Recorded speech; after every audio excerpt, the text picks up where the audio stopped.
Hello student, कैसे हैं आप सब। एक बार पुनः से कोचिंग क्लासेस पर स्वागत है। उम्मीद करता हूं आप सब अच्छे होंगे, मस्त होंगे, बेहतर होंगे, आपकी पढ़ाई बेहतर चलेगी। बच्चों, क्लास 12 फिजिक्स एनसीईआरटी में चैप्टर 11 चल रहा है, जिसमें आज का टॉपिक है प्रकाश विद्युत उत्सर्जन। क्वेश्चन कैसे बनता है, प्रकाश विद्युत उत्सर्जन किसे कहते हैं, प्रकाश विद्युत उत्सर्जन के लिए नियम। ठीक है, मतलब 4 नियम है जिसको आपको तैयार करना है और कई बार एग्जाम में पूछा गया है। तो चलिए शुरू करते हैं। प्रकाश विद्युत उत्सर्जन, देखिए, प्रकाश के प्रभाव से किसी धातु के सतह से इलेक्ट्रॉन उत्सर्जित होने की परिघटना या घटना या प्रक्रम आपका प्रकाश विद्युत उत्सर्जन कहलाता है। जैसे मान के चलता हूँ, ये हमारा एक धातु का सतह है और ये धातु है बच्चों, इसमें मुक्त इलेक्ट्रॉन पाए जाते हैं और जब इसमें एक निश्चित आवृत्ति की प्रकाश किरणें आपतित होती है, प्रकाश किरणें आपतित होती है बच्चों, जैसे प्रकाश किरणें जब आपतित होती है तो इसके जो मुक्त इलेक्ट्रॉन है उसके गतिज ऊर्जा में वृद्धि होती है। इसके अंदर इलेक्ट्रॉन होगा, सबको पता है, मुक्त इलेक्ट्रॉन पाए जाते हैं। ठीक है, परमाणु के बाह्यतम कोश में जो इलेक्ट्रॉन होते हैं उन्हीं को हम मुक्त इलेक्ट्रॉन कहते हैं, है ना। परमाणु के जो बाह्यतम कोश में इलेक्ट्रॉन होते हैं उन्हीं को मुक्त इलेक्ट्रॉन कहते हैं।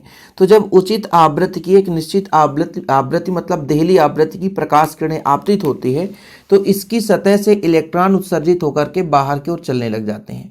मतलब जो इलेक्ट्रॉन है बच्चों वो बाहर की ओर उत्सर्जित होकर के चलने लग जाते हैं। यह जो परिघटना है वो कहलाता है प्रकाश विद्युत उत्सर्जन। ठीक है, आप लोगों ने इलेक्ट्रॉन उत्सर्जन पढ़ा है, इलेक्ट्रॉन उत्सर्जन के प्रकार को मैंने पूरा कंप्लीट करा दिया है। अब ये जो प्रकाश विद्युत उत्सर्जन अर्थात बच्चों प्रकाश विद्युत प्रभाव जिसे हम कहते हैं, देखिएगा, चाहे प्रकाश विद्युत उत्सर्जन बोले चाहे प्रकाश विद्युत प्रभाव बोले, आप लोग परेशान मत होना, वही चीज है।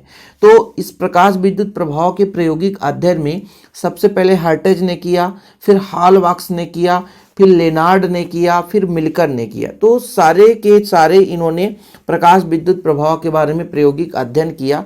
तो इसका मैं एक सेपरेट वीडियो लाऊंगा जिसमें हर्ट्ज का प्रयोग समझाऊंगा, हालवाक्स का समझाऊंगा, लेनार्ड का समझाऊंगा, मिल्कन का। इन चारों का प्रयोग एक ही लेक्चर में कंप्लीट करा दिया जाएगा। लेकिन जो क्वेश्चन बनता है उसको समझाना जरूरी रहता है ना बच्चों। तो प्रकाश विद्युत उत्सर्जन देखिए या प्रकाश विद्युत प्रभाव वही चीज है। ठीक है, किसी धातु सतह पर उपयुक्त आवृत्ति का विकिरण आपतित होने पर उसकी सतह से इलेक्ट्रॉन उत्सर्जित होने की परिघटना को प्रकाश विद्युत उत्सर्जन या प्रकाश विद्युत प्रभाव कहते हैं। और यहाँ से जो इलेक्ट्रॉन निकलते हैं उसे हम फोटो इलेक्ट्रॉन के नाम से जानते हैं। क्या जानते हैं बच्चों, फोटो इलेक्ट्रॉन के नाम से जानते हैं। यहाँ तक क्लियर है। थोड़ा सा इसका बैकग्राउंड जब आप पढ़ते हैं तो यहाँ पर लिखा मिल जाता है कि सन 1887 में हेनरिच हर्ट्ज ने प्रकाश विद्युत प्रभाव की खोज की। तत्पश्चात हालवाक्स ने, फिर लिनार्ड ने, फिर मिल्कर ने आदि वैज्ञानिकों ने इसका विधिवत प्रायोगिक अध्ययन किया। जब किसी धातु की सतह पर उपयुक्त आवृत्ति का विकिरण आपतित होता है तो उस सतह से इलेक्ट्रॉन उत्सर्जित होने लगती है। इस परिघटना को प्रकाश विद्युत प्रभाव कहते हैं या प्रकाश विद्युत आपका उत्सर्जन कहलाता है। इस परिघटना में उत्सर्जित होने वाले इलेक्ट्रॉन फोटो इलेक्ट्रॉन या प्रकाश इलेक्ट्रॉन कहलाते हैं तथा इसके कारण बहने वाली जो धारा है वो विद्युत धारा कहला जाती है। ठीक है, तो ये प्रकाश विद्युत प्रभाव आप समझो या प्रकाश विद्युत उत्सर्जन वही चीज है। अभी फिलहाल आपको यहाँ पे समझाने की कोशिश कर रहा हूँ कि भाई साहब आप मुद्दे की बात समझ लो कि है क्या है आखिरकार। तो ये तो क्लियर हो गया कि भाई साहब जैसे ही धातु की सतह पर एक निश्चित आवृत्ति की प्रकाश किरणें आपतित होती है तो धातु की सतह से इलेक्ट्रॉन उत्सर्जित होने लगता है। यही परिघटना आपका प्रकाश विद्युत प्रभाव कहलाता है। ठीक है, कंफ्यूज मत होना आप लोग। ये है आपका प्रकाश विद्युत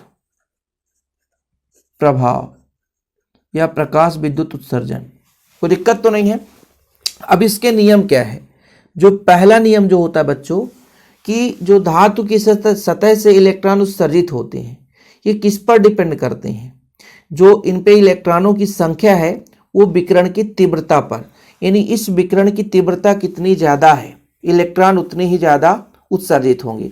मतलब इसका कंडीशन है, नियम है कि किसी भी धातु की सतह पर जब प्रकाश किरण आपतित होती है तो जो इलेक्ट्रॉन उत्सर्जित होते हैं, इलेक्ट्रॉन उत्सर्जित हो रहे हैं, तो धातु की सतह से इलेक्ट्रॉन उत्सर्जित होने की जो परिघटना है, इलेक्ट्रॉनों की संख्या है, वो आपतित विकिरण के समानुपाती होता है। पहला नियम, धातु की सतह से प्रति सेकंड इलेक्ट्रॉन उत्सर्जित होंगे। हालांकि बहुत ही कम समय लगता है, मिनी सेकंड, बहुत ही कम, 10⁻⁹, बहुत ही कम, 1 सेकंड का भी 10⁻⁹वां भाग, बहुत ही कम, मतलब अल्प समय, बहुत ही सूक्ष्म समय में इलेक्ट्रॉन उत्सर्जित होने लगते हैं। तो जो जितने भी इलेक्ट्रॉन उत्सर्जित होते हैं उनकी जो संख्या है वो तीव्रता पर डिपेंड करती है। ठीक। दूसरा बच्चों, जो प्रकाश किरण आपतित होती है तो उसकी एक न्यूनतम आवृत्ति होनी चाहिए, जिस आवृत्ति को हम देहली आवृत्ति कहते हैं। यानी जो यहाँ पर प्रकाश किरणें हैं, यदि उसकी आवृत्ति देहली आवृत्ति से कम है, ठीक है, तो फिर इलेक्ट्रॉन उत्सर्जित नहीं होते हैं, याद रखिएगा। तो जो भी प्रकाश किरण आपतित हो रही है उसकी एक निश्चित आवृत्ति होती है जिसके देहली आवृत्ति कहते हैं, जिससे कम आवृत्ति होने पर इलेक्ट्रॉन उत्सर्जित नहीं होता है। अब जो हमारा इलेक्ट्रॉन गति कर रहा है, इसकी जो गतिज ऊर्जा होती है वो किस पर निर्भर करती है? वो आवृत्ति पर निर्भर करती है, तीव्रता पर नहीं। देखो, इलेक्ट्रॉन की संख्या तीव्रता पर निर्भर करती है, लेकिन ये जो इलेक्ट्रॉन की गति है, कितने गति से निकलता है, इलेक्ट्रॉन की गति, ठीक है, उत्सर्जित होने वाले इलेक्ट्रॉन की गतिज ऊर्जा आपतित विकिरण की आवृत्ति पर निर्भर करती है। ठीक।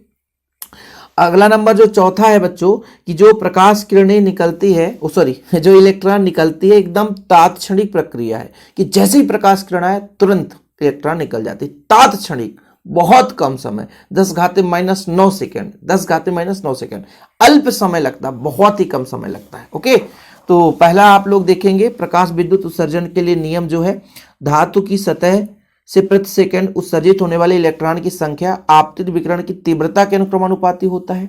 दूसरा बच्चों, जो हमारे पास आपतित किरण है उसकी न्यूनतम आवृत्ति होनी चाहिए, जिसे देहली आवृत्ति कहते हैं। इससे कम आवृत्ति होने पर इलेक्ट्रॉन उत्सर्जित नहीं होगा। उत्सर्जित होने वाले प्रकाश इलेक्ट्रॉनों की अधिकतम जो गतिज ऊर्जा है, मतलब गति करने के लिए जो ऊर्जा है, वो आवृत्ति पर निर्भर करती है, तीव्रता पर नहीं। और ये जो प्रकाश विद्युत उत्सर्जन है या प्रकाश विद्युत प्रभाव है, एक तात्क्षणिक प्रक्रिया है, मतलब तुरंत प्रकाश किरणें आपतित होती है और वहां से इलेक्ट्रॉन निकलने लग जाता है। आपतित विकिरण और प्रकाश इलेक्ट्रॉनों के उत्सर्जन के मध्य काल पश्चता अत्यंत अल्प ही होता है, बहुत ही कम समय होता है।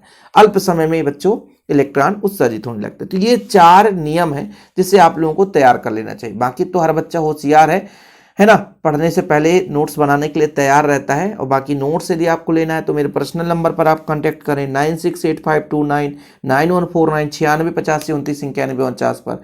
डिस्क्रिप्शन पे ऐप का लिंक मिल जाएगा, हमारे ऐप से जुड़ जाएं। जय हिंद, वंदे मातरम।